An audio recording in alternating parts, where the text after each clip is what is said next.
Welcome back to the B2B Marketing Forum, the online version, CMO Talks. So talking everything that's related or relevant for the chief marketing officers, specifically focusing on marketing, engagement marketing. And I'm here with Nico Verpaget, one of the owners of Quadia. You're responsible for online video. Yeah.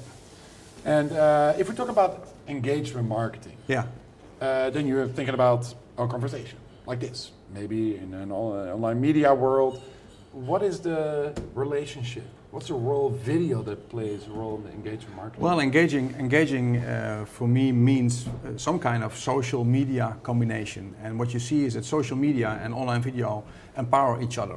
And the number of videos that's being retweeted or reposted or republished is growing very fast.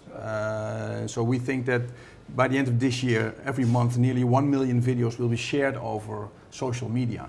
And what you also see is that people that receive videos via social media are willing to watch a little bit longer, and which is important for everyone who works with online video, is the viewer engagement. So how long will someone look at my video? And through social media, people tend to look longer to a video.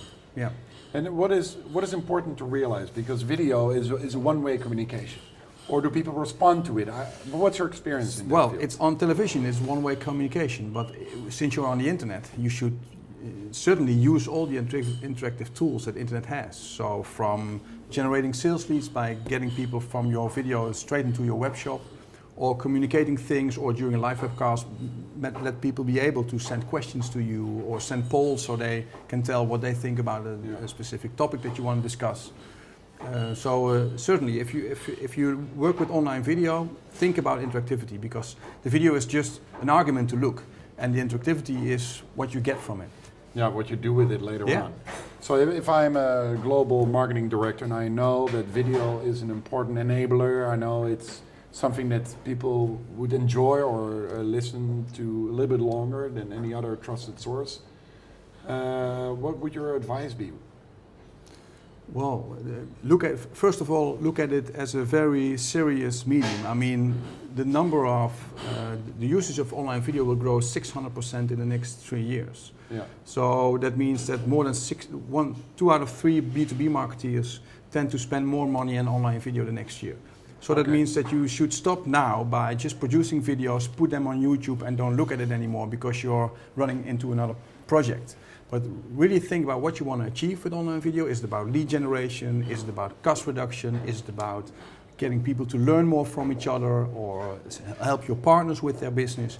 Think what you want to do with it, and then build your content and your application. Because again here, the video and the internet software, the internet capabilities are one. And what I see most of all is videos published on YouTube, and we don't look at it anymore. And people really ask us to say, hey, I like this YouTube environment of my competitor. And then I say, okay, have you ever looked at the number of viewers? And then they tend to look and say, oh, that's very disappointing. Yes.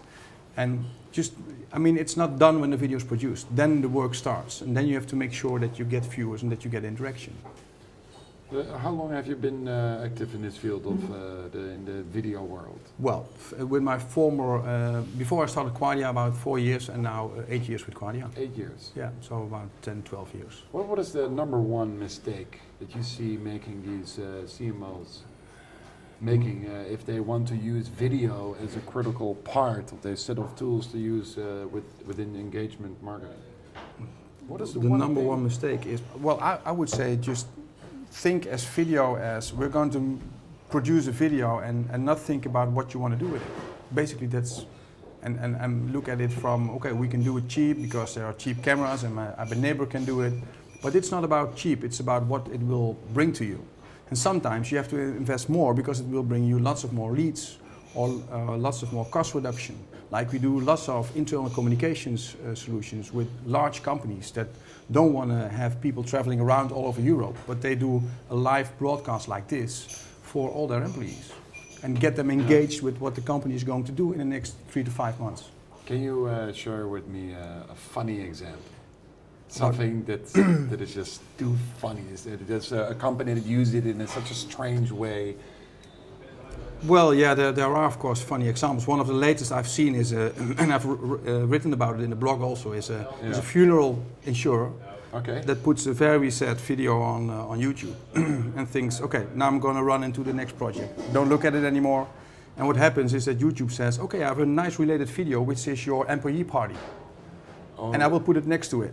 So first of all, people are going to watch a very sad movie about what you will do when one of their family members passes away. Yeah. And then you get this big party video next to it. Inside the company, everybody is partying. Yeah. And if you start that video, then a competitor is pushing his advertisement next to it. So we do it seriously. Yeah. So I think that's one of the. I don't think if they're really aware of it, because it's just something what happens on YouTube. But it's typically an example of where people start with working with online video and don't think about what will happen and don't look at it anymore once the video is produced. But the big difference between television and online is the game starts when the video is done and you put it online, and then you have to follow and track and trace and see what happens. You said earlier that it's a really important medium, and it's not about being neutral. If you don't have a lot of viewers, but if I listen to you closely, if you put it in a wrong way, then it can actually damage your brand. It's not about, it's about getting the right viewers in. And the best example I have is a webcast we did a few years ago already for 95 hematologists in the German-speaking area for a pharmaceutical company about a very specific topic. I really couldn't understand what it was all about. But 86 of these people watched. And this is what it is really about in B2B marketing. Find your most important people and try to reach them with online video. And then the advantage is that you can communicate with them, that you can give them far more in-depth information than when you send them a brochure or a website with a lot of text that they won't read anymore. All right. Thank you for your message, and I'll check out this video later on. Okay. Good luck. You too.